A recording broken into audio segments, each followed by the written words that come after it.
Buenas, buenas, ¿cómo están? De nuevo acá los viernes, como siempre, un pequeño videito para hablar un poquito del mercado.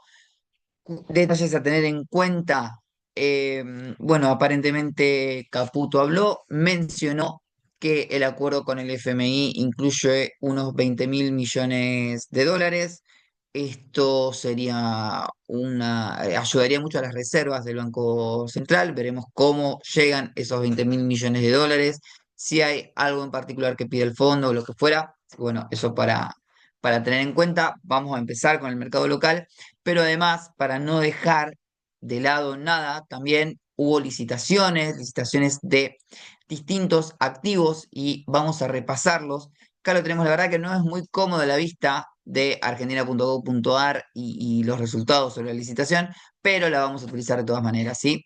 Para repasar un poquito qué fue lo que se licitó. Bueno, tuvimos algunas LECAPs que se licitaron con vencimiento al 28 de noviembre, perdón, 28 de abril, o sea, de muy corto plazo, estamos hablando de un mes de plazo. Otra LECAP al 30 de mayo, también de este año. 31 de julio de este año, tenemos también al 31 de octubre de este año. Así que bueno, tenemos ahí varias letras de corto plazo con unas tasas interesantes como para tener en cuenta para quien quiera ir con algo de corto plazo, que sea moderado o conservador, o simplemente porque tiene esa liquidez y prefiere tenerla en una letra, no tanto en un fondo, porque no la va a utilizar por esos plazos. Pero bueno, está interesante. Ahora vamos a ver después también un poquito las curvas de las letras. También se licitaron bonos ajustados por ser con cupón cero, ¿sí? También se licitaron bonos ajustados por ser cupón cero. También hubo bonos dólar linked, sí, que quizás fueron los que tuvieron menos demanda. Sí, ya había pasado hace algunas semanas atrás que ni siquiera habían tenido demanda, ahora tuvieron un poco, pero no fue tanto como se hablaba en un momento, de que se estaban pidiendo por todos lados bonos que ajusten por dólar linked, porque se preveía una devaluación más grande del oficial y más. Bueno, no fue tal la demanda. Así que bueno, tranquilos desde ese lado. Recuerden que si quieren diversificar de esa manera, tenemos fondos comunes de inversión que ajustan por dólar linked. Ya hay varios instrumentos también en el mercado que ajustan por dólar linked. En ese caso estarían atados al ajuste del dólar oficial y no de los dólares financieros. ¿Sí? Tengamos eso en cuenta. Cualquier duda consulten de todos modos. Pero por ahora se mantiene el crawling peg del 1% mensual, entonces creo que las letras en ese sentido están un poco por encima. Tengamos en cuenta que si quiero hacer tasa con las letras y tengo una devaluación más grande de los dólares financieros, me puede comer ese carry trade, me lo puede comer rápidamente, entonces estemos atentos a eso también. Bueno, como les decía, se licitaron también algunos bonos dólar linked, ¿sí? Y yendo un poquito a lo que son las tasas actuales y ahora metiéndonos ya en recomendaciones generales, ¿sí? Para clientes, para no clientes, pero recomendaciones generales. Los bopriales son una herramienta bastante útil, bastante interesante. Tenemos BPO de 7, que tenemos una tasa del 11,91%, una TIR del 11%, casi del 12%, lo mismo que BPOC7, ¿sí? La verdad, bastante interesantes. Y BPI 26 tiene una TIR bastante baja. Hoy viene con una suba en su precio, fue bastante demandado. Hace 1 o 2 semanas atrás tenía un 9% de TIR, hoy está en un 6%, ¿sí? Esto quiere decir que subió su precio en dólares. Eh, pero fundamentalmente, ¿por qué me gustan los bopreales? Porque fueron emitidos por este gobierno y vencen dentro del mismo mandato. Y usualmente un gobierno no va a defoltear una deuda que es emitida por ellos mismos. No estoy diciendo que haya cerca o que haya cerca un default ni nada por el estilo, simplemente estoy diciendo que cuando hay que patear pagos o lo que fuera, lo que se suele hacer es decir, este no lo emití yo, pero sí se honran las deudas que uno mismo emitió. Así que desde ese lado creo y lo considero mucho más eh, tranquilos o no tan agresivos como quizás los soberanos, que ahora los vamos a ver también y vamos a ver las tasas que tienen. Pero bueno, por eso son herramientas bastante interesantes a mi gusto los bopreales. Después, detalles particulares que te permiten pagar impuestos y demás. Bien. Yendo un poquito a las tasas, vamos a ver los soberanos, Argentina soberanos, vamos a ver los de ley extranjera. ¿Sí? Me gustan los de ley extranjera, me gusta el GD35 como para tenerlo en cuenta, para poder sumarlo a cartera. ¿Sí? Tenemos actualmente con una TIR del 12%, pensando en que pudiera en algún momento haber una baja del riesgo país, que significaría una suba en el precio de los bonos. ¿Sí? GD35 puede ser también buena opción desde ese lado. Tenemos un 12% de TIR actualmente y resulta bastante interesante. Así que bueno, eso para que tengamos en cuenta. Y ahora sí, saliendo de los bonos en dólares, yendo un poquito más a quien busque cobertura, quizás más de corto, no cobertura, perdón, pero quizás algo más de corto plazo, bien conservador, porque tiene liquidez y quizás necesita usarlo en 2, 3 meses o un plazo menor. Tenemos las letras, las LECAP están teniendo una tasa bastante interesante, subió bastante las tasas de las LECAPs. Podemos nombrar, si queremos ir a corto plazo, a un mes, 2 meses, tenemos, eh, ¿qué tenemos cerquita con buena tasa? 16 de abril, tenemos una tasa del 37%, muy, muy interesante. Si vamos al 16 de mayo, que tenemos un mes y medio, tenemos una tasa de casi 40% prácticamente. 18 de junio, 40%. La verdad que bastante interesantes las tasas y son plazos relativamente cortos. 31, bueno, el del 31 de marzo que vence el lunes, ya está con una tasa de 40, pero bueno, quedan 3 días, ¿no?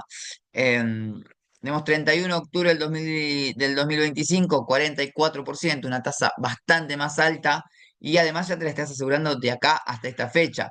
Ojo con esto, porque si yo siento que la inflación va a estar por debajo de este rendimiento, por debajo del 2,8, del 3% mensual, me puede cubrir bastante bien una letra, ¿sí? Si no, después puedo ir a buscar eh, bonos que ajusten por inflación, más una tasa. Hay algunos bastante atractivos. Nosotros veníamos hablando bastante del TX26, hoy con una tasa, con una TIR del 10% sobre la inflación, es decir, es inflación más esta tasa, ¿sí? Entonces es bastante interesante, vence en 2026, vence dentro de un año, por si no lo quieren vender.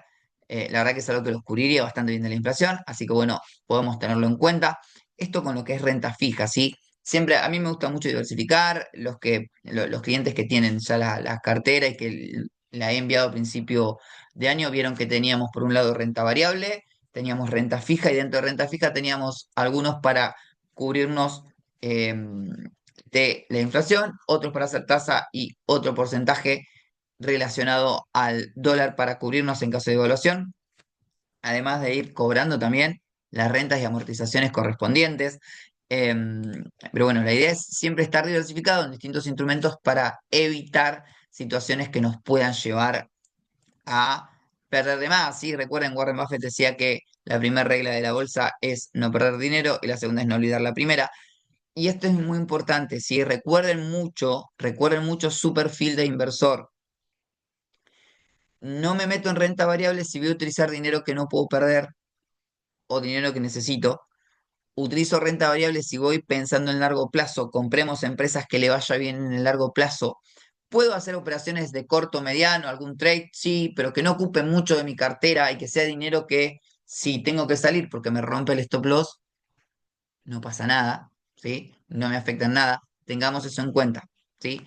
Porque es determinante para elegir qué tipo de activos tengo en mi cartera. Cualquier cosa, como siempre, los que ya son clientes, consulten, no hay ningún tipo de problema. Ahora me voy a ir un poquito a la renta variable. En Argentina más precisamente vamos a ver el Merval en dólares, que lo que tenemos es un retroceso a la media de 200, que ya lo habíamos hablado la semana pasada, y ahora vemos que metió algunos mínimos crecientes, se apoyó en la media de 200. La verdad que nos está indicando por lo menos que este retroceso, por lo menos hasta acá frenó, ¿sí? Por lo menos hasta acá frenó. Veremos qué pasa, ¿sí? Pero el Merval parece haber frenado en la media de 200, al menos por ahora, ¿sí? Vamos a ver algunos activos en particular. Vamos a ver Galicia. Galicia bastante similar. Yo marqué acá una zona de soporte, ni siquiera llegó a la EMA de 200, ¿sí? Ahora se está acercando igual de nuevo a este soporte, así que tengamos cuidado, tengamos ojo. Pero si alguien quisiera, ¿sí? Alguien agresivo, con perfil agresivo, quisiera sumar Galicia a su cartera para un trade de corto plazo o mediano plazo, podría hacerlo, pero estando atento a un stop loss bastante cortito. ¿Sí? ¿Por qué? Porque acá tenemos una zona de soporte muy cerquita, a un 3-4%, y después tenemos hasta el próximo soporte, que es media de 200 y coincide con esta zona que fue resistencia, tenemos casi un 7%, tenemos un poco más de caída, así que ojo con eso también. ¿Sí? Pues tenemos el primer soporte, lo tenemos bastante cerca ahora, y hay que ver si podemos también romper esta zona. Fíjense que acá se está formando una pequeña lateralización donde le está costando romper también los $59.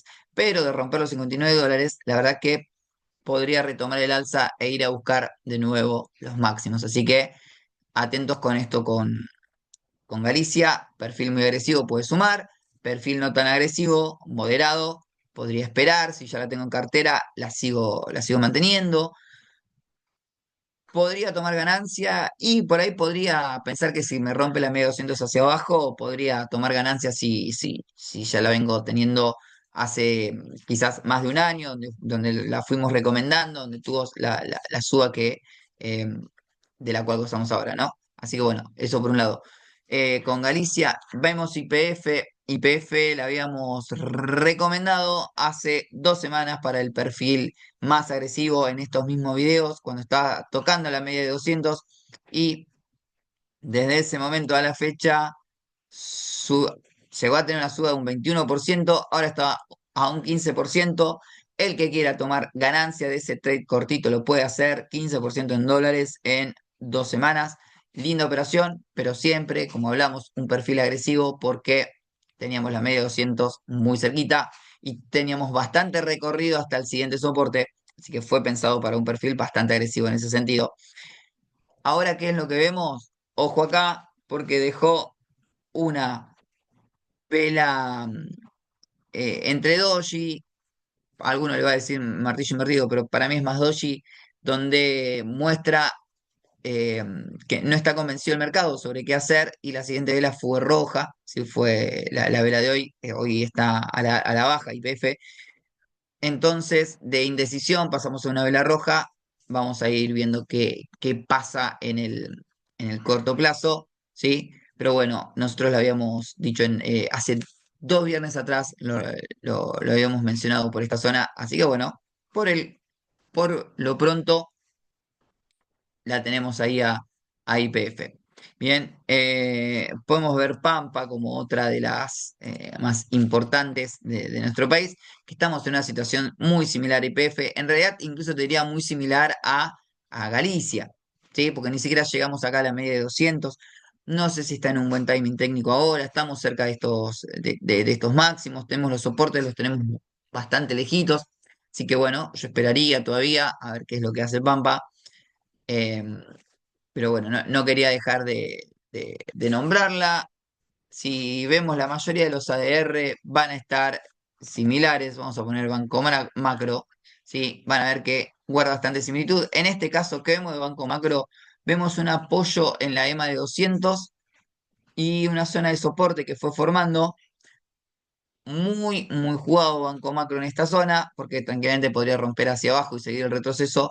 Yo vigilaría quien la tenga de que no rompa hacia abajo, pero si viera que se rompe esta zona que está haciendo resistencia acá, si se rompiera esta zona, la verdad que podría mostrar bastante mejoras Banco Macro. Si esto para un perfil más moderado, podría esperar que rompa esa zona.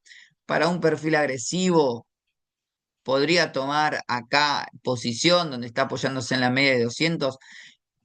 Sí, pero ojo, ¿sí? Si bien suele usarla como soporte, vamos a sacar el Fibonacci si no nos molesta. Si bien suele usarla como soporte, como vemos, sí que la ha usado en varias ocasiones como soporte, también puede llegar a romperla. Por eso ahí hay que tener cuidado. Si me rompe hacia abajo, poder tener un stop loss cerca y cortar la pérdida en ese caso, si estoy siendo muy agresivo, ¿sí?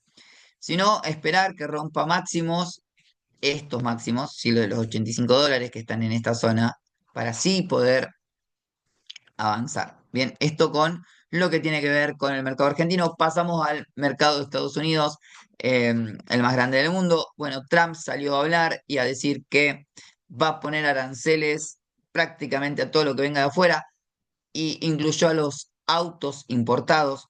En ese caso, obviamente, se vieron afectados un montón de empresas y el mercado no reaccionó bien a esas noticias de Trump. Vamos a ver el SP 500, el índice más importante a nivel bursátil.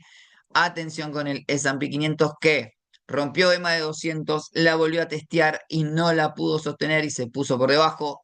Ojo, porque si volviera y rompiera este soporte, la verdad que mostraría una desmejora bastante importante. Acá separemos, ¿sí? Quien usa el ETF del SPY, que es el que replica el S&P 500, porque está armando su cartera de retiro para una jubilación. Si quieren, esto sí, los que quieran armar su jubilación, háblenme aparte y lo vamos a ir tramitando. Es otro tipo de operatorias, pero sí para quienes están invirtiendo a más corto, mediano plazo, o a un mediano plazo, o a varios años, pero quizás no tan largo. Tengamos en cuenta acá una ruptura puede llegar a venir un retroceso más fuerte. Así que estemos atentos a lo que pasa con esta zona, ¿sí? Con la zona de los 5.518 puntos. Atentos a esa zona. Bien. Esto con el S&P 500, vemos que hoy literalmente vemos un rojo bastante importante, muy importante. ¿Sí? Estamos acá 1,34% pensando en el S&P 500, es un montón, así que tengamos eso en cuenta. Vamos con otro de los índices muy importantes, que es el índice Nasdaq de las tecnológicas. Situación muy similar, pero adelantándose un poquito a la jugada, porque hizo lo mismo que hizo el S&P 500. Ya está acercándose a ese soporte. Ojo si lo rompe. Ojo si lo rompe a este soporte. De nuevo, diferenciemos quién usa estos ETFs para una cartera de retiro que para quien está haciéndolo pensando en un año o 2 años de plazo. Sí, así que esto es importante. Eh, Porque a largo plazo sabemos que son alcistas, pero en el corto plazo va a tener volatilidad y si yo estoy invirtiendo en el Nasdaq, tengo que saber que va a tener volatilidad, ¿sí? Así que bueno, esto con los mercados más importantes. Vamos a ver un poquito JP Morgan, ¿sí? Banco de los más importantes. En el caso de JP Morgan, se apoyó en la media de 200 hace algunas sesiones y parece haber rebotado. Yo igual vigilaría que no nos rompa esta zona de soporte que ya tuvo, que no rompa la EMA de 200, pero en general el sector bancario viene de un muy buenos rendimientos de hace 2 años ya, así que eso para tenerlo en cuenta, ¿sí? Y podemos ver Nvidia. Nvidia es uno de los principales activos hoy. Todo el mundo quiere ver o tener Nvidia, pero hoy Nvidia, tengamos esto en cuenta, se puso por debajo de la media de 200, jugó con la misma media, la usó como resistencia, no la pudo romper y está bajando. Yo insisto, guarda con esta zona de soporte que no la rompa. Ahora, si se apoya y vuelve a rebotar, ojo porque podríamos tomar posición porque ya se estaría formando una especie de lateralización donde usa esta zona siempre como soporte, así que estemos atentos a ello. Pero bueno, venimos de una suba de Nvidia que fue totalmente alucinante, ¿sí? Así que hay que tener eso en cuenta si viene un descanso un poco más largo. Bien, así que bueno, esto fue un poquito del mercado en general, pero yo quería hablar un poquito de análisis técnico, ¿sí? De qué hablamos cuando hablamos de medio por ciento de suba de bajas. El análisis técnico es aquel análisis que utilizamos para ver el comportamiento del precio de un activo y a través de él tratar de tomar decisiones, de tratar de encontrar puntos de entrada o puntos de salida o decisiones también a la hora de comprar o vender un activo. ¿Sí? Bien, ahora voy a pasar a explicar un poquito.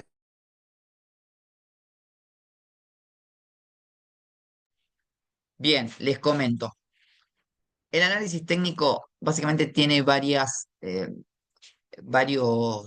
dichos, ¿sí? Varias máximas, por decirlo de alguna manera. Una de ellas es que la historia se repite, que se mueven tendencias, ¿sí? Se mueven tres tendencias, ¿sí?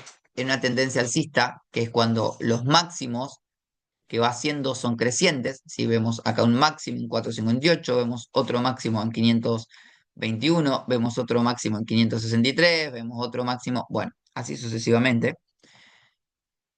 La otra tendencia que podemos encontrar es una tendencia bajista, que es cuando los mínimos o los máximos también son decrecientes. Si tenemos un mínimo en este momento fue de, vamos a poner otro activo que esté en una tendencia bajista, vamos a poner por ejemplo Nike.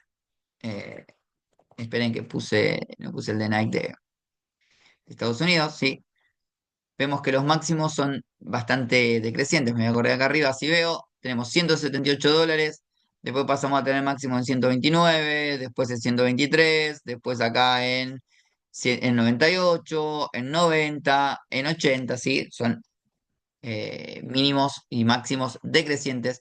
Y después podemos tener algunas lateralizaciones, ¿sí? Periodos donde el activo lateraliza y no va ni para arriba ni para abajo, ¿sí? Creo que Amazon en algún momento había tenido lateralizaciones, no en este último periodo, pero sí quizás dentro de este periodo, ¿sí? Donde, fíjense, lo vamos a graficar así se ve, ¿sí? Teníamos máximos que tocaban 377 y mínimos que respetaba siempre entre 146, entonces se movía siempre dentro de esta zona, dentro de esa lateralización, por nombrar algunos, ¿sí? Estoy tratando de hacerlo, eh, ahí vemos bien la lateralización, tratando de hacerlo didáctico. Sí, tenemos esas tres tendencias. Usualmente, ¿qué vamos a tratar de hacer? De comprar un activo cuando está en una tendencia alcista o cuando esta está comenzando. Si cuando vemos un cambio en la tendencia y que está comenzando esa tendencia alcista,